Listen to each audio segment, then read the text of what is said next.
Mitch, thanks so much for joining me. Amber, it's a pleasure. I was thinking about the past few months doing this podcast, and I was thinking about the topic of AI and the future of work.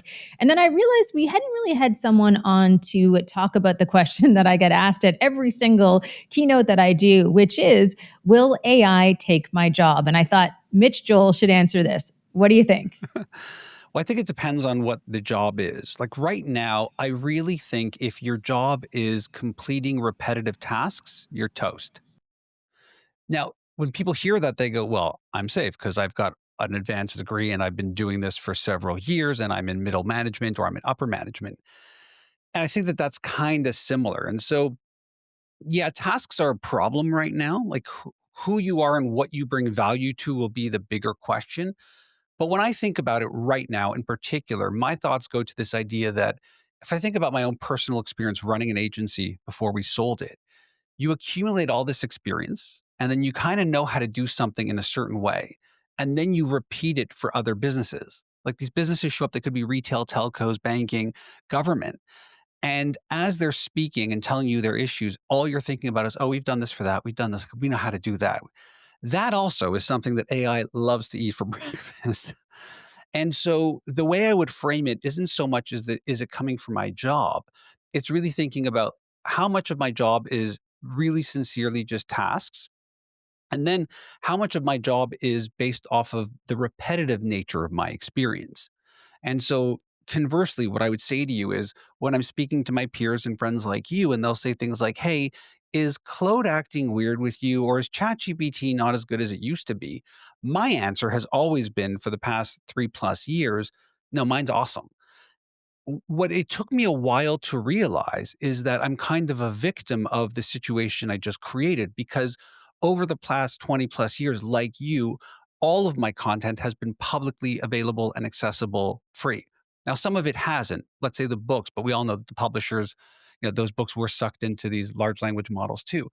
And so the reason it gives me such great outputs is because the input is very much based off of the work I've been producing consistently and constantly for over 2 decades. And so those are some of the parameters that I always put in front of people when they worry about things like, can ChatGPT or AI in general take my job? I don't think it can today, but it's really clear that we're on a path to where the more you even work with it, the more you are somewhat replacing yourself. So the other weird thing I'll say to somebody is they're like, oh, like, will I get fired because I don't use AI? And maybe the person who uses AI a lot will be fired before you because they are essentially replacing themselves in some strange way. Yeah, I mean, it's a good point. And I think a lot of the times that when we're using all of these tools, whether it's AI or a technology tool of a couple of decades ago, really it is just that it's a tool. I mean, I don't know if we're going to see the mass displacement across industries. I think we may see them in certain industries, like the dull, dirty, and dangerous jobs, which is a common saying about the work that AI will affect. But one of the things that I notice, and I'm curious if you notice this, is that people just don't like change. I actually think it's more that than the technology itself. Yeah, years and years ago, one of my mentors and people that I really modeled my business after, my thinking after, was Tom Peters. And he had an incredible book long before AI and almost before digital disruption really took place in the early 2000s called Reimagine was the name of the book. And I think it was on the front page or inside. He had a lot of quotes. Tom Peters loves using quotes. And one of them was from a retired US Army general, Eric Shinseki. And the quote was, if you don't like change, you're going to like irrelevance even less. And I used that for decades in my deck, and I brought it back, and it's gone away. I've used it and things like that. But it very much was emblematic of how I was always approaching and how I thought about the work that I did. I always encouraged others to think about it. But my caution in what you were saying earlier is I'm not sure if it's just a technology or just a tool anymore. That is the big leap that's really hard for people to make. And it's hard for me to even somewhat talk about because right now, in its current state, it looks like a tool. But I would make the argument that the idea to me is a lot of people live and operate in what I call stasis. Like this is so because it's like this now, that's the way it will be. And my reaction is a bit more numbing, I think, because, one is Over the years, I've hired hundreds and worked with hundreds of writers and copywriters, and that is my background and my pedigree. And I can tell you that when I engage with these tools, whether it's Claude or ChatGPT, it is 100% better than most of the people I've ever worked with. And I'm not saying I've worked with great writers. Some of them have been great, but I'm talking about people you're interacting with. I need this type of copy. I need to be this long. How long did it take them to get back to me? How good was it? How quickly could we iterate on this? Like it was a process that was frustrating as a writer myself because there's something inside of me and I'm trying and all these things. And I will tell you that in my engagement with these tools, it's already better than most of those people. So one is it's not hard for me to take that step and say, how much longer are we away from when these agents really become more active versus it just being a chatbot, where it's really intuitively understanding the typical workflow it takes for me to get from idea to actual published idea. So I think it's really, really close is a concern of mine. And then when I just think about the scale of how fast and how big and how powerful this is, I want to have a bit more humility with the idea that while we may be smart and top of the food chain, I'm not sure intellectually and just from a capacity standpoint, what percentage of the population will be clever enough to outpace the output it will be able to do. And I'm talking about this before it even gets real robotic integration, which again is it sounds crazy to people when they say, "Oh, if robots get this, it's like, yeah, I've seen the robot like poorly load the dishwasher. We've all seen it. But I don't think that that is the near future. I think that is the now. And if you live in stasis, it's going to be really problematic. It's interesting, I think, when you think about the physicality of AI. Like you mentioned robots, for example. And the only reason I mention that is because I always think the people who are moving for their jobs, I feel like they're a little bit safer, at least for the next few Yeah. years. I mean, I sincerely mean that. Like the plumbers, for example, and I think there are a list of other jobs where there is sort of that physicality to what they do. Camera operators, in certain senses, maybe not in the studio, but outside the studio. There's That's gotten pretty definitely remote. Yeah. But yes. it has in Yeah. the studio for sure, but when you get outside of the studio, like we're not at the point where a robot, a No. RoboCam can head into an alleyway and do an interview with someone standing on the sidewalk. Like that just doesn't exist yet. But I think that's the thing that I wonder about a lot because I'm challenged with this question often. Is okay, well, what's next? What do I do? Like what can individuals actually do? And I think we've all seen the data specifically around Canadians not being ready for what's coming our way and also skeptical of what is coming down the road. So what do you tell people in terms of what they can do and how they're able to keep up with this change? Yeah. One is we have to also take a step back and acknowledge that this is the first time in human history where the work of the knowledge worker is affronted. So that's like one thing. And when I say that, we have to understand in North America, we have been primarily driven by a knowledge working society, by a service based society. And when that shifts, or if that shift happens, it's very big. I mean, this is why, on an opposite perspective, you see the United States pushing really hard to reintroduce manufacturing because there were so many people that were let out as they embraced this service knowledge type working business that now they're trying to course correct. The bigger question you're asking, and I think it speaks to school and education as well, is what do we do? My macro thought, which a lot of people don't want to hear, but it's actually quite aligned to what you're saying, is I think we need to devalue, bring down the importance and the extreme level of a bar to cross in terms of roles like lawyers, doctors, accountants. We need to just bring it in a little bit. Don't make it so exclusive and so hard because the vast majority of the professionals there who've become experts at it are surrounded by nurses, healthcare practitioners, other tools that have helped them. So allow them to focus on what makes them great, but let's not put such a heavy importance on what it takes to get to that level, would be one. By the way, that would also help with the mental health of our kids, but that's another conversation. And then what I would do is exactly what you're saying is elevate what we call now the trades. And I want to be really careful when we talk about the trades. I mean, you're in this incredible studio. If you have to build it from scratch, you would need to speak to HVAC, lighting, security, technology. You would have to all speak to each other. It would have to be a lot of hardware, a lot of software, a lot of apps, a lot of applications to integrate those tools. If we are building data centers the size of Manhattan, And my understanding of what they're doing in the US and hopefully soon here in Canada is we're talking about building hundreds, if not thousands, of Bentonvilles, essentially cities, areas that will be driven by this one type of resource like they have with Walmart in Bentonville. So if you're building a data center the size of Manhattan, you tell me what type of community we're going to need and what type of people are required to build it. Is there a value in people who have a deep knowledge of electronics and software and hardware, and not just how to install it, but how to make it work, how to operate it, how to maintain it?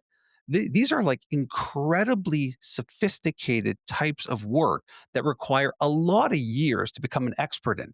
Maybe the same amount of years it would take to become a lawyer and accountant. And again, I'm not trying to belittle one over the other. I think we need to equalize it so that we create a world where people can function and do the best work they can do. I think that's a really interesting point. And if I can go back a couple of minutes and talk specifically about healthcare, because you mentioned doctors, I think a lot of people have probably heard this stat that doctors spend about 40% of their time dealing with paperwork. I mean, Paperwork. that is ridiculous. It's a staggering amount of time. And more importantly, we have a crisis in this country where people can't get access to a family doctor. And there are waits in some cases of years and years, especially in rural areas. So to me, it feels like that's where AI kind of shines, like where the opportunity does exist, to your point, allow more people to get into those positions. But here's where things break down for me a little bit, because I'm following you. I am drinking the Mitch Joel Kool-Aid, Yeah. but I don't know about who's going to take us in these directions that we need to go. Is it going to be something where we can all come together as Canadians and kind of move in this direction? Or do we need leadership kind of from the top down, whether it's in government or across enterprises? Who's going to be that voice? Because I feel we're a little voiceless in that area. Yeah, we are. And I think it's a societal shift. It's a societal acknowledgement that the people who are using their hands and building and understanding the integrations of what they're doing with software need to also speak louder. The entrepreneurs need to speak louder. Canada has historically shied away from hardware, as an example, which is kind of insane. I mean, the US did a little bit, but not as much as Canada did. It's going to take government. It's going to take investment. It's going to take our ability to look at a budget from a different government in a different world and not think about it as you would look at a budget 10 years ago. The world has dramatically changed and it's being massively disrupted. We want to talk about the implications of tariffs and trades and sovereign type nationalistic thinking. It's one thing, but then you forget that before that, we were talking not just about digital disruption, we were talking about artificial intelligence, we're talking about the climate. We're talking about our culture. And so I believe it's a societal cultural shift. It's not easy. It's going to be excessively painful. Canada's going to have even a lot more pain if Kuzma doesn't come to fruition, which it's tenuous. We don't know. The best of the best are saying it can go either way here. And so we're going to have to focus on what it's going to take for us to push things forward. One of the easy things to me, at least when I look at this, is look where the problems are elsewhere and make them advantageous here. So if we are attached to a country that wants to charge $100,000 for an H-1B visa, why doesn't Canada take the realm and the crown of being the service-based nation? Why don't we take, your friends also with Harley Finkelstein from Shopify? Why don't we become the nation of entrepreneurs? Why don't we start doing the things that clearly they're shifting away from? I think nearshoring is one of the ways our agency did so spectacular 10 years ago. Look at the American versus Canadian dollar. So you have 1,000 people flying in from all over the world to work out of the Googleplex in Mountain View. Why not let them work out of Google in Vancouver? So there's tons of these opportunities that we have to be nimble, fast, and smart about capturing. Because with all the problems we have with healthcare, I'd still make the argument that we are geographically situated in a very fortuitous space. We don't have that many big cities across a very big piece of geography. We are attached almost or connected to every single economically viable part of the world from east to west and south. And that if we can get it together, increase our productivity, start thinking like this, we might have the most enviable place in the world to be. So it's easy to be pessimistic. And I understand that. It's hard for me to get a family doctor too. But at the same time, the opportunity for us to elevate is right in front of us. And so when I look at all this stuff, and that includes artificial intelligence, I get very opportunistic and very optimistic because one is I'm proud to be here, obviously 100%. but I feel like we've never even taken advantage of the potential. And now we have the opportunity, whether we're being forced to do, someone jokingly said, months and months ago that, maybe Donald Trump might be the greatest unelected prime minister Canada ever had, because it's forcing us to think more about these things. And so I think we should think about them. And I don't think we should just think about them. I think we should act on them. I think those are all really important points. And as you were speaking, I was thinking a little bit about sort of these moments of optimism because, maybe I'm living sort of more in shades of gray in terms of how I see the future of AI. But I will say, and you've probably seen this as well, that I started speaking about AI in 2018. And I didn't get booked for that topic a lot because No. people were not really as savvy about it. And I'm kind of blown away when we think about where we're at now and how many people at least I think have a basic understanding of AI and can have everyday conversations about AI and how it could potentially impact their lives. So a lot of learning has been done in the past few years, and it's become mainstream enough that hopefully that's kind of the first step. Yeah. I mean, I'm constantly amazed, as I'm sure you are, when you get up on stage with your deck that you prepare in advance, thinking to yourself, at what point is somebody going to say, oh, I know this, like this is so easy and so basic. So I don't think we are at that moment yet. I also think because the nature of how it's changing so dramatically, there's a lot of wait and see.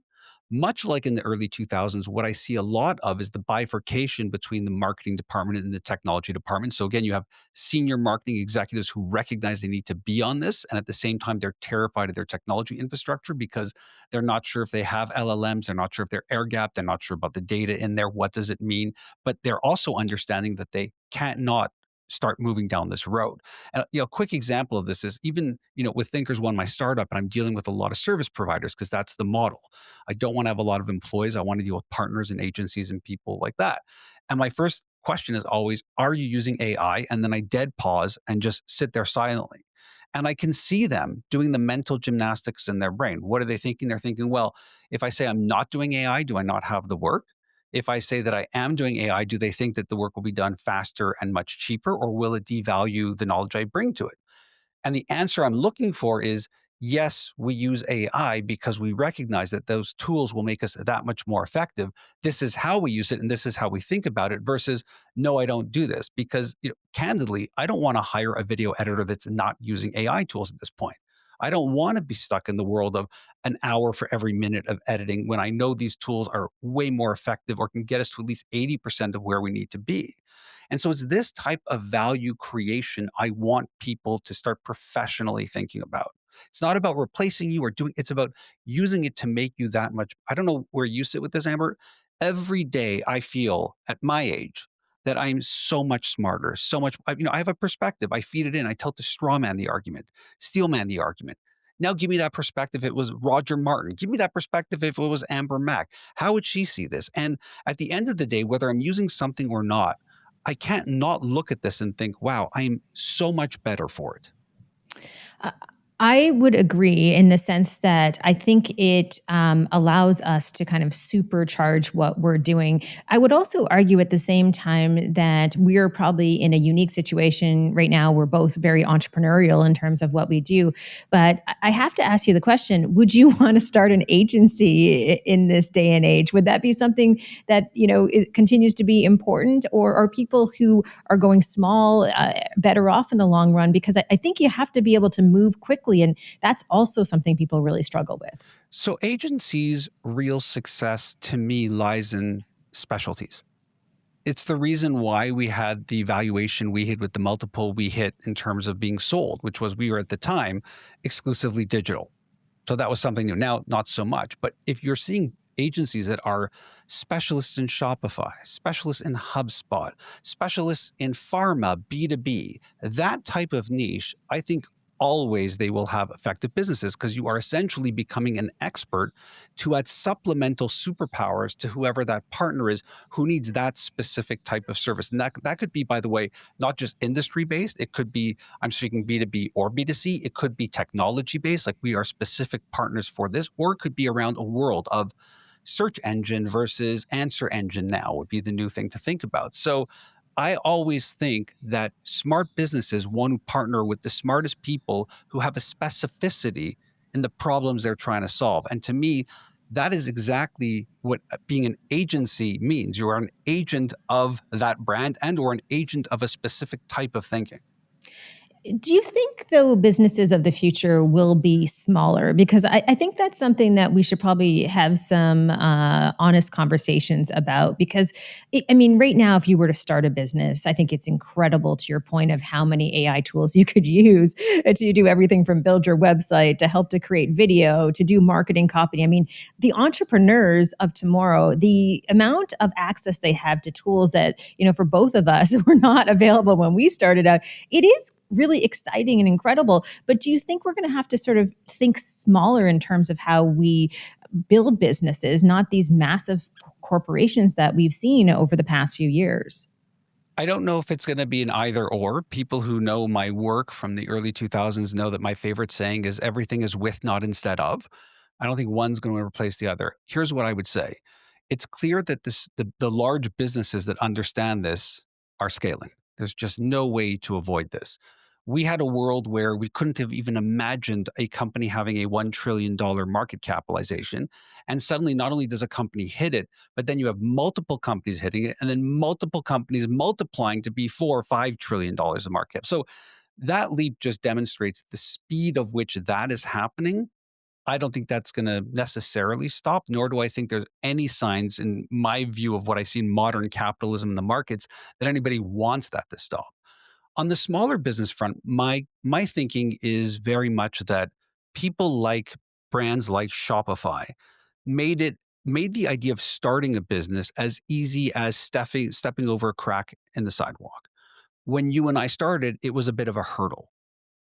And so we lowered.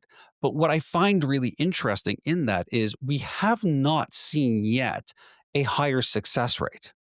And that's what I think is super interesting. So in a world where we know most businesses fail, I think it's somewhere between 75 to 95% of businesses fail in the first 5 years.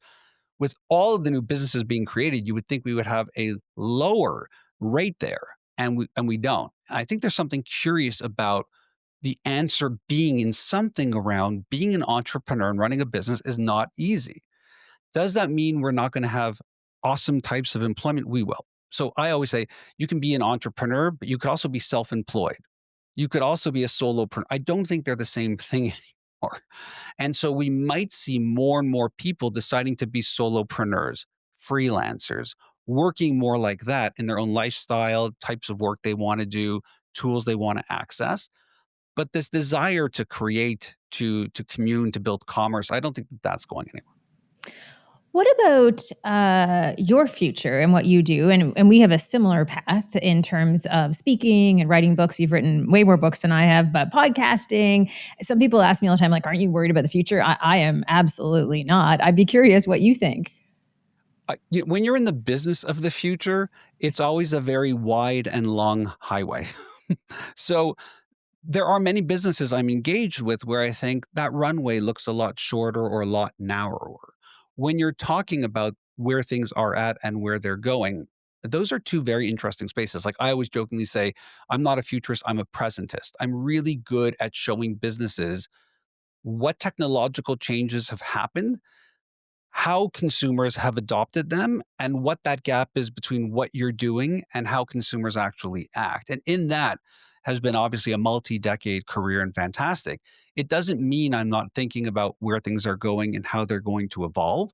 And that in and of itself is always the question. So you and I speak at events, and I think events always have the same questions every year. It's going to be something like, how do we sell more? How do we communicate and market ourselves better? And then how do we see around these corners? How do we see in terms of what's next? And that's the space that you and I fill. I think both of us exceptionally effectively. You should hire both of us for sure.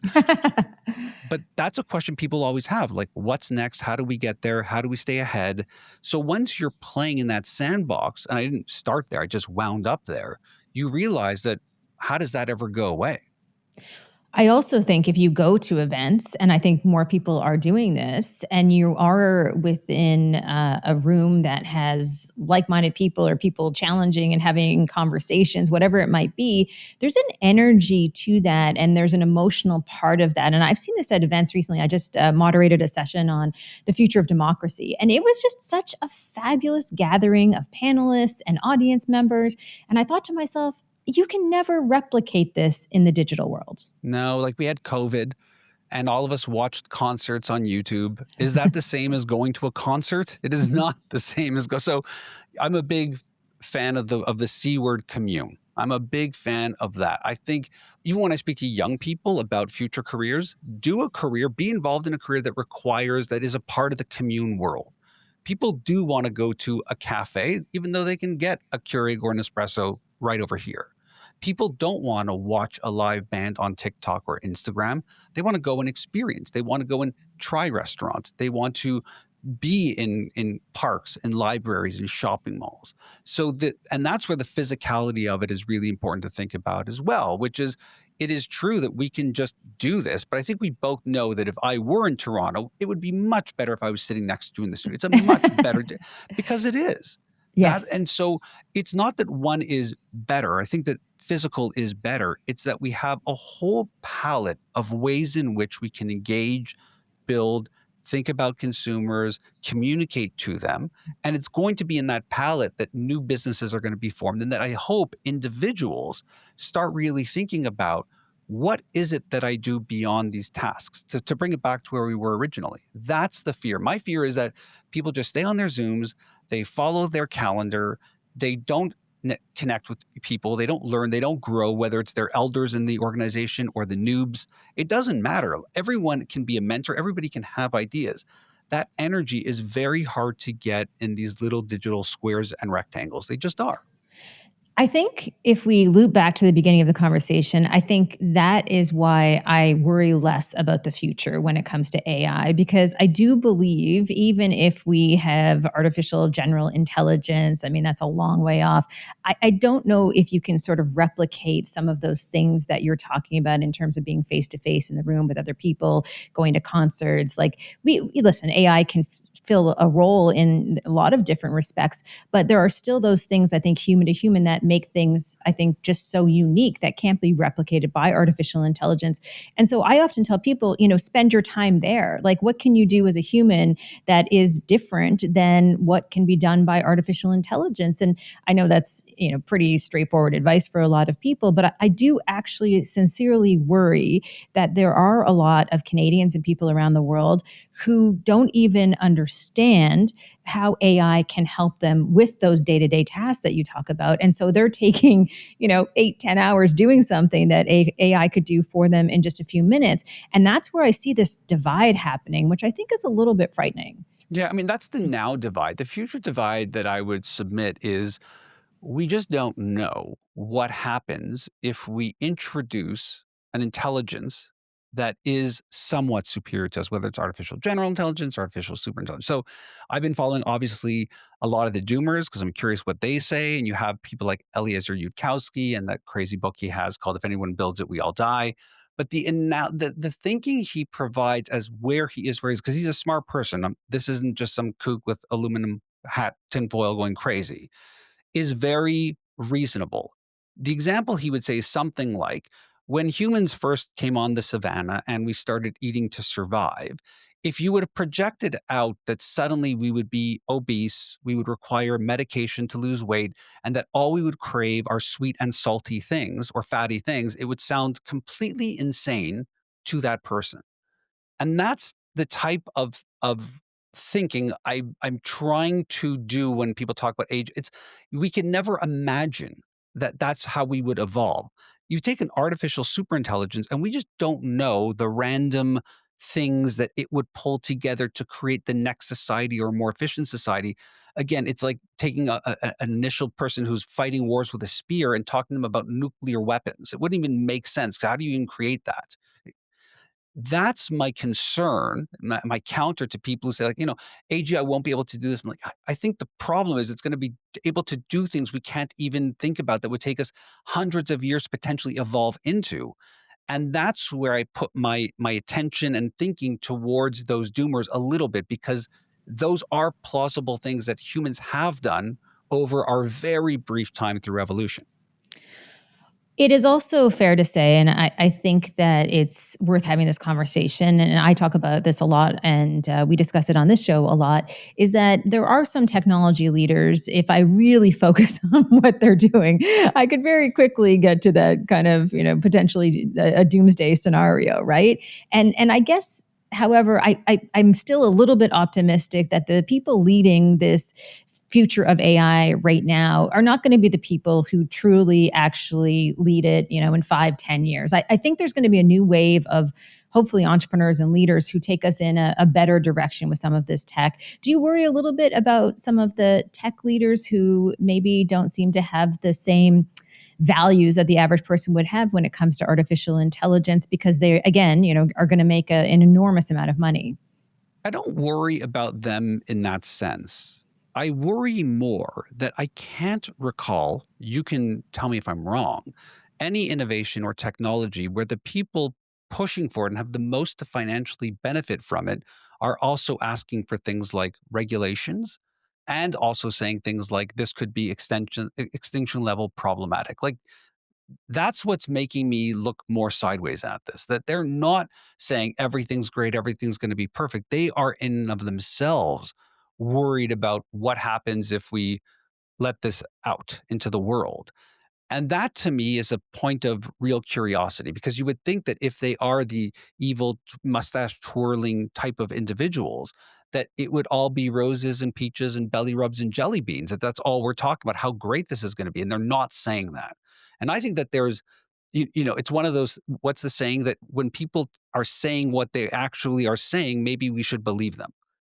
And I don't know why we are not believing them. All of them are saying the same things. All of them have significant levels of concern, with maybe the exception of Jensen over at NVIDIA. But again, he could also be right, because he is so inside the box that he really sees that there's nothing to worry about. I don't know. But do they all have are they all vocal about those concerns? And I'm going to take an example of Sam Altman, okay, from OpenAI, because you would think, even though I have heard him talk about potentially the dangers moving forward of AI, and yet he has built a platform that has a chatbot that, in so many cases, is dangerous for young people. And yes, they've made some improvements along the way. But here's the thing: is like, what do we pay more attention to, their words or their actions? Because there are times, and I could take Elon Musk. He's the guy who famously said, in the future, the robots will enslave us as pets. And that at the same time, he's created such a toxic platform that is literally dividing communities and people and affecting democracy. I mean, so to me, it's like they say one thing, but then they do something totally different. I'm not sure if that's how I see it. I do recognize that when you are putting things into the market, we are going to be extremely challenged by, like, in a very simplistic way, Amber. I can't tell you how many times we would launch a major digital initiative as an agency, and we would talk about bugs to the client, and they would be like, that's unacceptable. And I'm like, I, we need to have no bugs. I'm like, no software, no technology has no bugs. You put it live, you see where it falls, you fix it, you tweak it, you do updates, you do new versions. We have been in this cycle forever. AI is a little bit different. We're not programming it, we're growing it. And so I think at that level, those bugs, those things that we're seeing are just part of this process. It's not good, it's not pretty. I'm not saying we should allow it, but that's a part of the process. If you think about the car, how long was it before we had seatbelts? How long was it before we had ABS brakes? How long was it before we had those little puffy pillows that pop out if we cry, right? Like, just think about it, how we unleaded gas.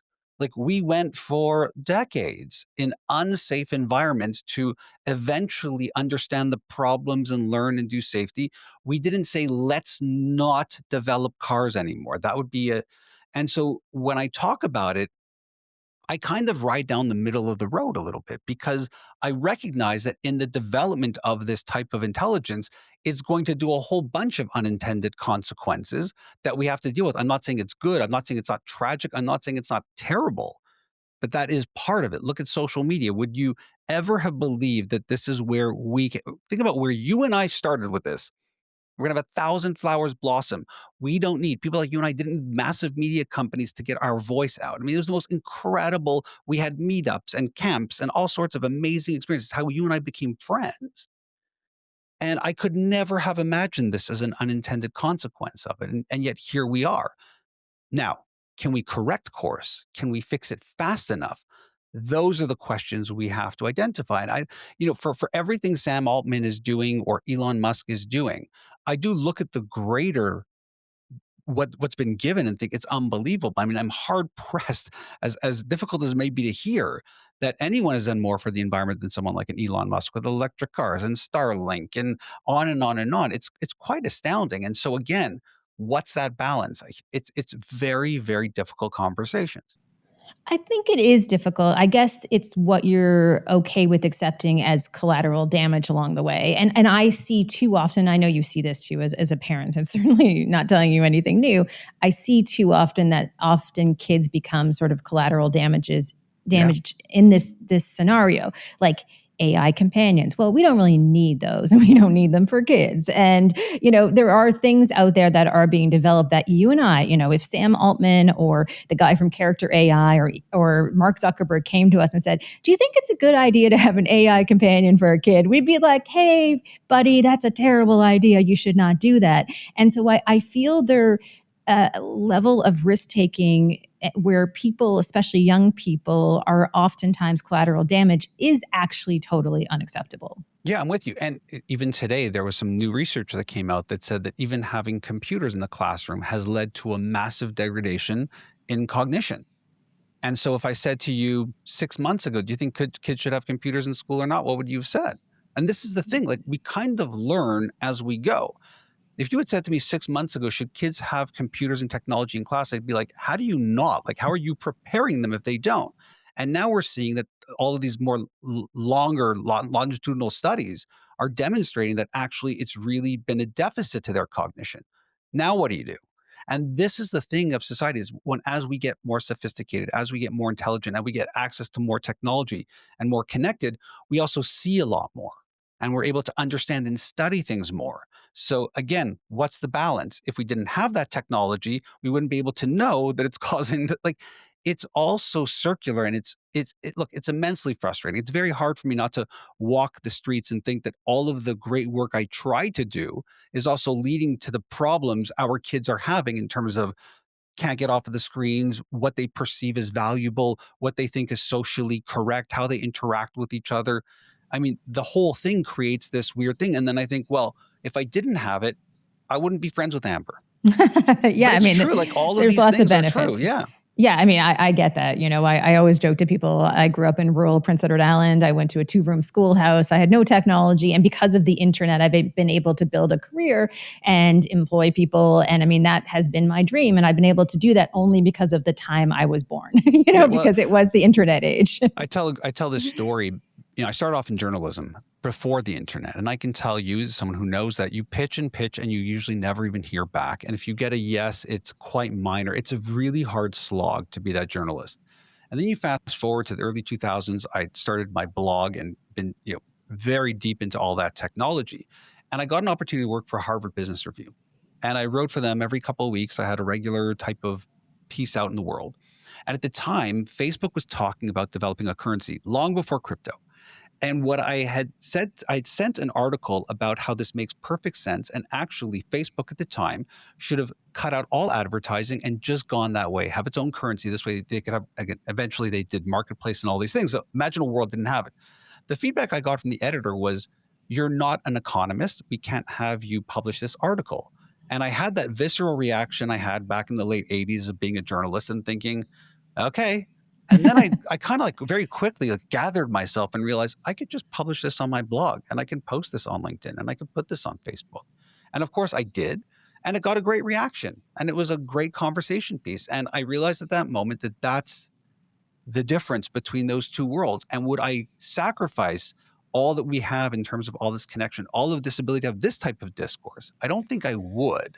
I think I'd like us to move quicker in understanding who should have access, what it should look like, and we should have rules in place, because it's unacceptable that a young person can open up Instagram and have access to any type of content in a world where most things have some type of rating on them.